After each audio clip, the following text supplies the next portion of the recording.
Mami! Bakit? Ginagamit mo ba itong toothbrush ko? Hindi, bakit ko gagamitin niya may sarili akong toothbrush? Parang may kaiba. Ano kakaiba? Parang lasang imbornal. Baka naman sa bibig mo lang yan. Hindi nga. Amoy ipis.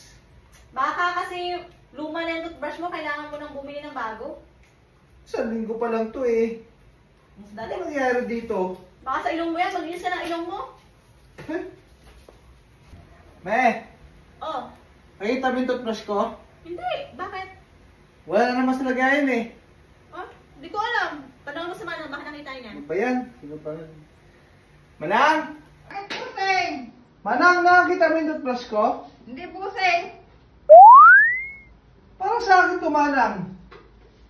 Ay, sa akin na eh, Manang. Ginagamit mo. Ay, sorry pusing! Kasi kulor-bulo din yung toothbrush ko, pusing.